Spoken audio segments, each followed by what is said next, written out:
ये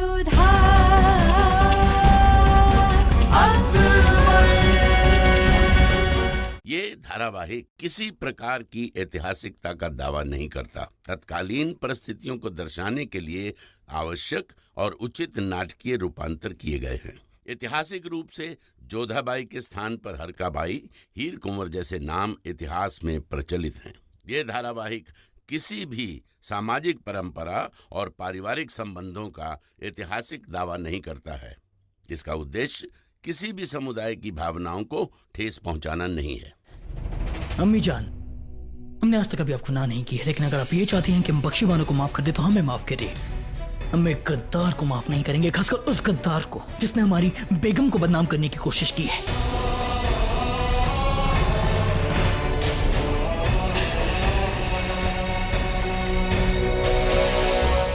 फूफी जान, आप हमारे वालिद साहब जन्नत मकानी शहंशाह हुमायूं साहब की जिंदगी पर हुमायूं नामा लिख रही हैं, तो आप हमें बताइए कि क्या हुजूर किसी गद्दार को माफ करेंगे? अगर मरहूम भाईजान हुमायूं की नजर से देखें तो एक बादशाह को एक गुनहगार को सजा जरूर देनी चाहिए, लेकिन उसकी सजा उसके गुनाह के मुताबिक होनी चाहिए। किसी को भी उसके गुनाह से ज्यादा सजा देना इंसाफ नहीं है जलाल।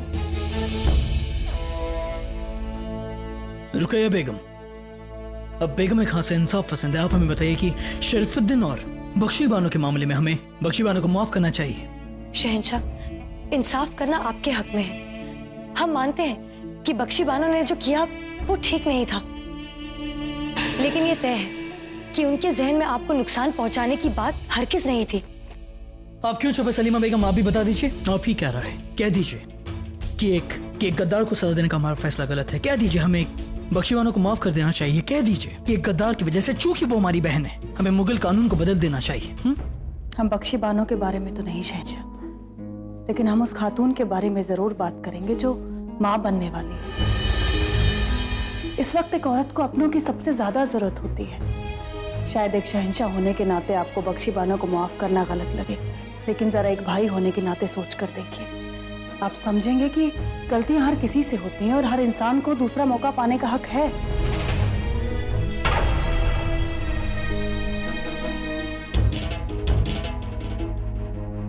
हमने आप सबकी बात सुनी और हम कहना चाहेंगे कि अब भी हमारा वही फैसला है अम्मी जान।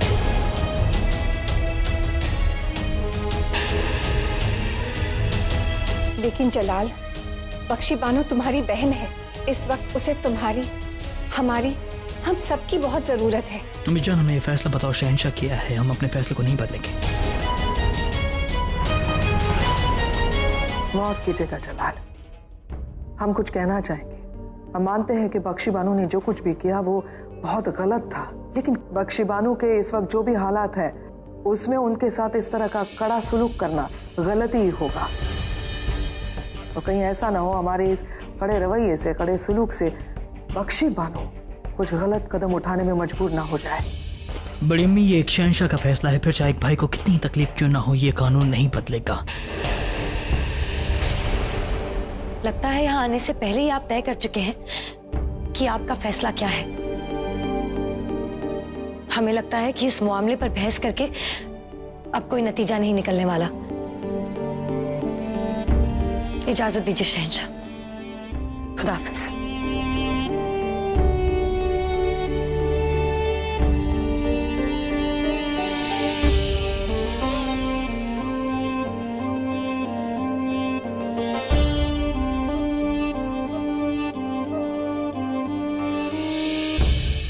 हमें और कोशिश करनी चाहिए थी रुकैया बेगम।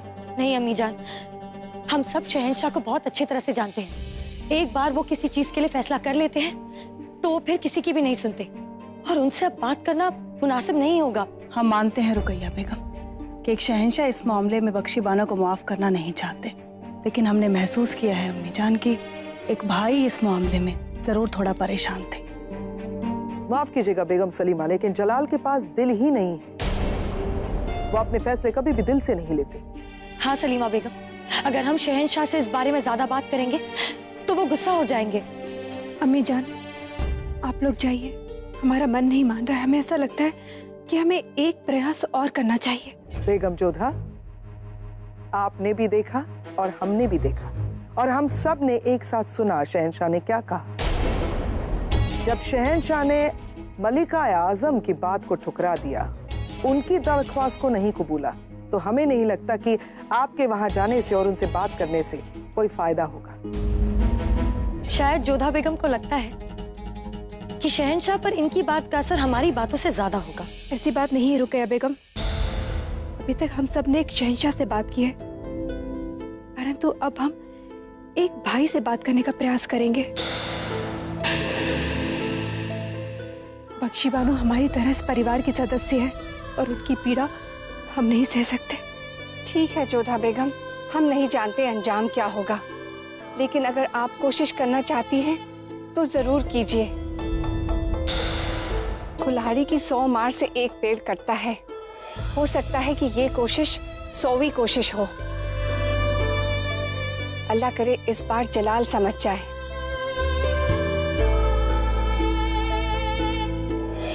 कुछ नहीं होगा अम्मी जान। जोधा बेगम जिस तरह गई है वैसे ही उल्टे पांव लौट भी जाएंगी। हमें तो डर है कि कहीं एक गुनहगार की पैरवी करने के लिए जलाल उन्हें सजा ना दे दे।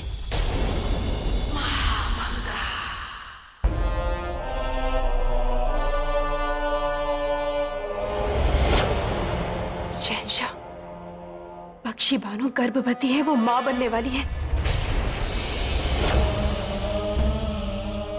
हम आज सबके सामने ऐलान करते हैं कि हमारा और बख्शी बानो का किसी किस्म का रिश्ता अब नहीं रहा।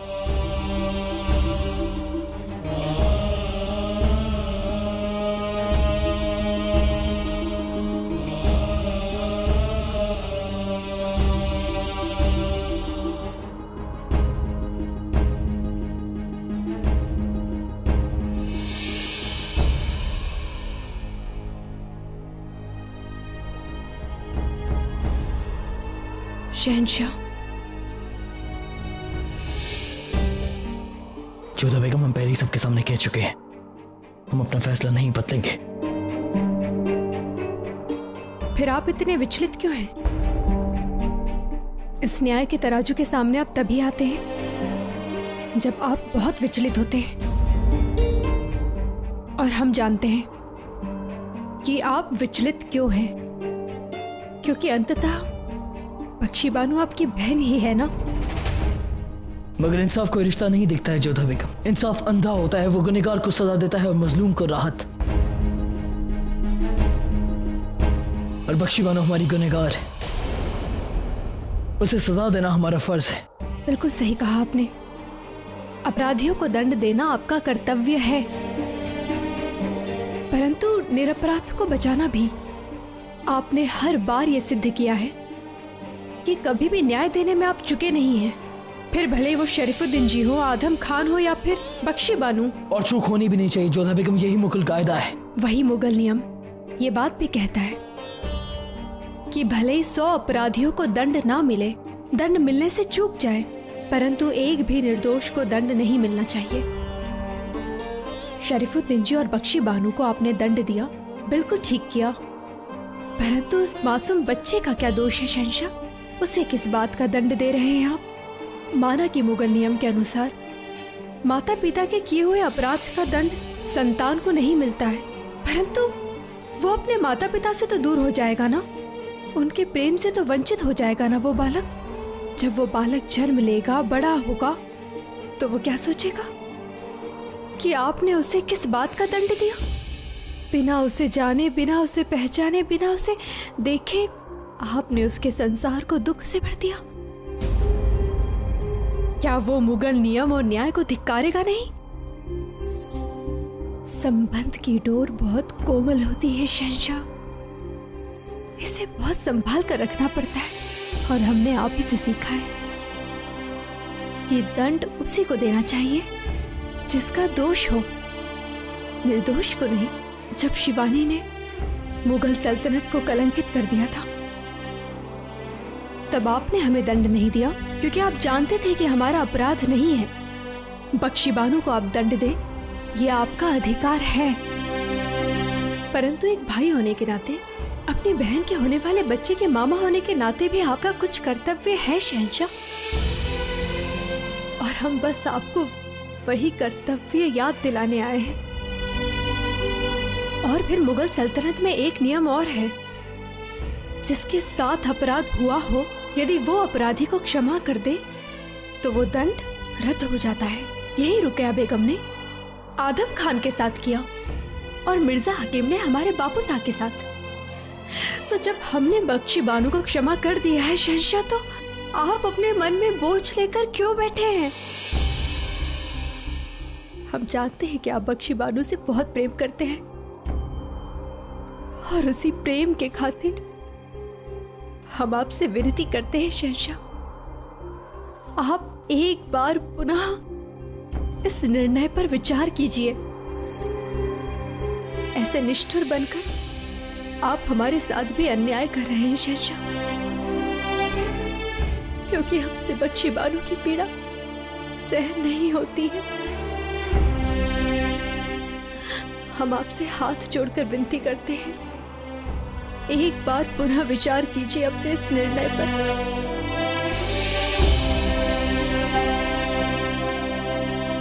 आगे जैसी आपकी इच्छा,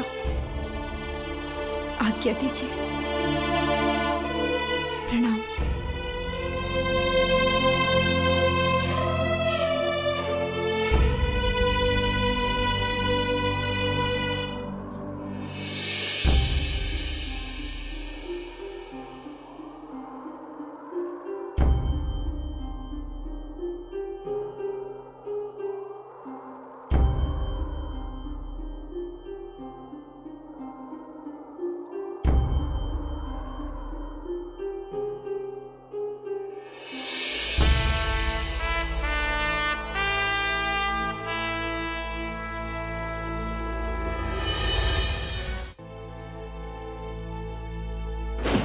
बख्शी, अब ठीक तो है? कोई है यहाँ?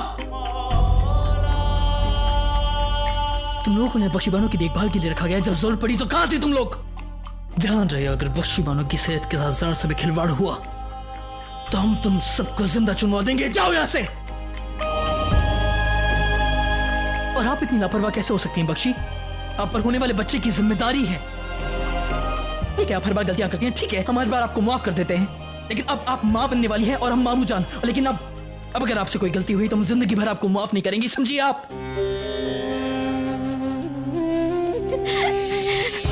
हमें माफ कर दीजिए, हमें माफ कर दीजिए भाईजान।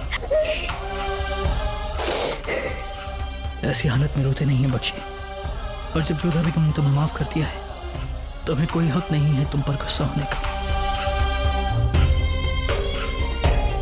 आप पहले क्यों नहीं आए भाईजान? आपको नहीं पता, हर पल हमने आपको याद किया।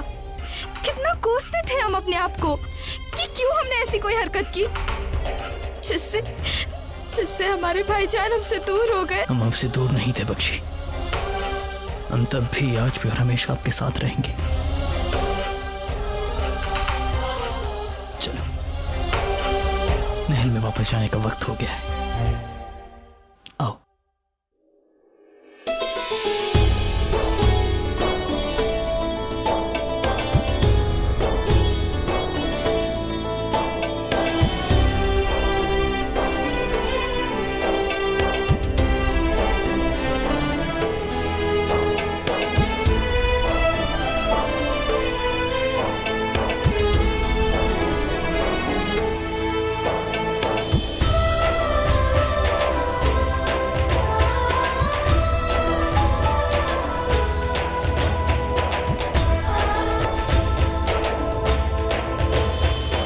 का ख्याल रखने की जिम्मेदारी तुम्हारी है।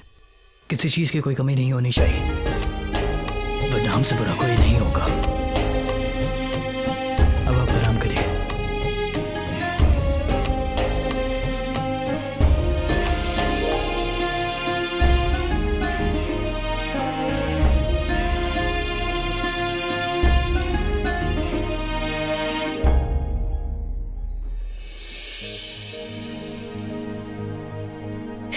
भाभीजान,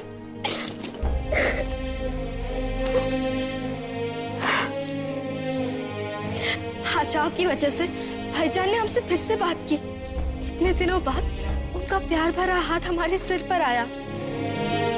हमारे पास अल्फाज ही नहीं है कि हम कैसे आपका शुक्रिया अदा करें भाभी जान। एक बहन दूसरी बहन को बात बात पे धन्यवाद देते हुए अच्छी नहीं लगती बख्शी बानो। हमें समझ नहीं आ रहा कि हम खुदा का शुक्रिया अदा करें जो उन्होंने आपको हमारी भाभी जान बनाया, या खुद को कोसे कि हमने ऐसी गलती की। जो बीत गई सो बात गई, अब प्रसन्न रहने का समय है। सुख के दिन लौट आए हैं।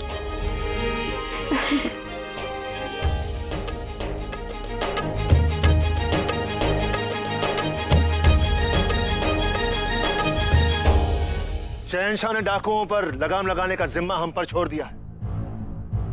अमन और चैन कायम करने का जिम्मा भी हम पर है। इसलिए आज के बाद अपने आदमियों से कह दो, ना कोई चोरी करेगा ना डकैती डालेगा, क्योंकि अगर ऐसा हुआ तो ये हमारी नाकामयाबी मानी जाएगी। और अगर शहंशाह ने इसमें तहकीकात की तो बात और भी बिगड़ सकती है। शुक्र है हुजूर कि शहंशाह ने गुस्से में हमला करने वाले सारे डाकुओं का खात्मा कर दिया। अगर कोई जिंदा बच जाता और शहंशाह के सामने जुबान खोल देता तो बात और बिगड़ जाती। बेशक, और शुक्र है कि शहंशाह ने इस मामले की तहकीकात करने का जिम्मा हमें सौंप दिया है। इसलिए आज के बाद ऐसा कुछ नहीं होगा जिससे शक हम पर जाए। मगर हुजूर, इन डाकुओं के लूट का आधा हिस्सा हमें मिलता था। अगर हमने सब रुकवा दिया तो बहुत नुकसान हो जाएगा हमें। कैद खाने में सड़ने से अच्छा है कि थोड़ा नुकसान झेल ले। मगर आदम साहब, उन गुलामों को भी नहीं भेज सकते क्या जिन्हें हमने चंदेरी से हथियाया है? या अब इस कारोबार को भी बंद कर दिया जाए? हमें नहीं लगता कि इसमें कोई मुश्किल होनी है, लेकिन फिर भी अपने खास आदमियों का इस्तेमाल करना, उन्हें कहना कि होशियार रहे। शहंशाह की नजर इन दिनों हर चीज पर है। जब देखो भेष बदल कर बाहर निकल जाते हैं। सल्तनत को जन्नत में बदलने का ख्याल आ गया उनके दिल में।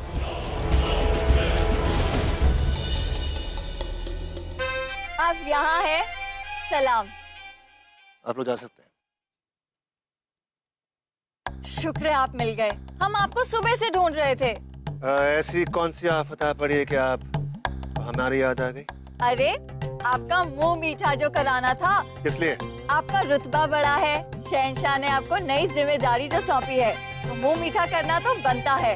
आप ना अच्छे से उन कमबख्त डाकुओं को पकड़ के उन्हें कड़ी से कड़ी सजा दीजिएगा। बल्कि हमारा बस चले ना तो हम तो उसके सरदार को अपने हाथों से कोड़े मारे, उसके जख्म पे खूब नमक मिर्ची मले। हम तो कहते हैं उस पे ना शहद लगा के उस पे चींटियां छोड़ देनी चाहिए। बस हम तो उन्हें बद्दुआ दे रहे हैं, आपको क्यों बुरा लग रहा है?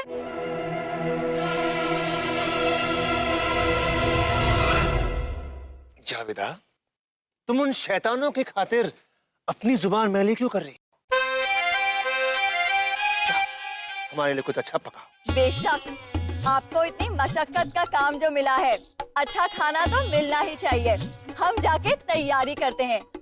अल्लाह हाफिज। सजा पाने के लिए कयामत के इंतजार की जरूरत क्या है? जाने जीता जागता जन्म हमारे नसीब कर दिया है।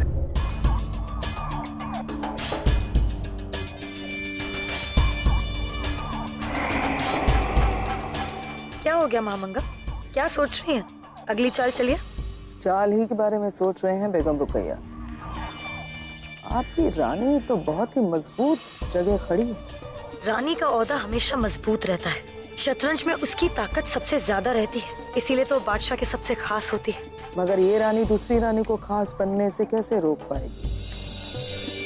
हमारा इशारा बेगम जोधा की ओर है बेगम रुकैया। आप ना कहे तब भी हम समझ गए कि आपका इशारा किसकी ओर है। जोधा बेगम की फिक्र मत कीजिए आप। वो जब भी जलाल के नजदीक जाने की कोशिश करती हैं, हम उन दोनों के बीच में आकर उनका सपना चकनाचूर कर देते हैं। जलाल की जिंदगी में सबसे ज्यादा अहमियत हमारी है। वो तो देखा हूँ, इसीलिए शायद जलाल ने बख्शी बानो के मामले में बेगम जोधा की बात सुनी और आपकी नहीं सुनी, है ना? ये आपकी गलतफहमी है महामंगा। जलाल ने बख्शी बानो को जोधा बेगम के कहने पर माफ नहीं किया। उन्होंने बख्शी बानो को माफ इसलिए किया क्योंकि वो अपनी बहन से बेहद मोहब्बत करते हैं। आप अपनी चाल पर गौर करें।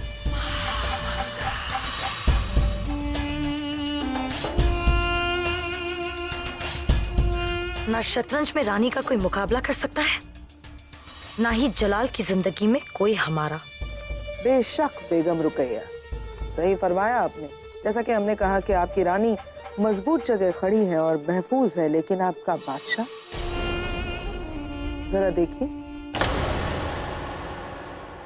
आपका बादशाह चारों ओर से घिर चुका है। ये शह और मात। ये कैसे हुआ? ये तो होना ही था बेगम रुकैया। आपकी रानी ताकत दिखाने के चक्कर में इतनी आगे निकल गई कि बादशाह बेचारा पीछे अकेले रह गया और हमारी रानी ने उसे शह दे दी। आपका बादशाह तो आपके हाथ से निकल गया। हमें और नहीं खेलना है, हमें नींद आ रही है। खुदा हाफिज।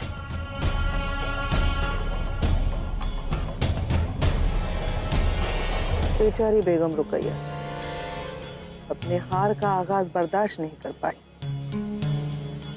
बुरा वक्त है बेगम रुकैया, संभल जाइए। ऐसी सोती रहेंगी तो एक दिन बेगम जोधा के हाथों जलाल को खो देंगी आप। हमें ऐसा क्यों लग रहा है ऐसा बहुत जल्द होने वाला है?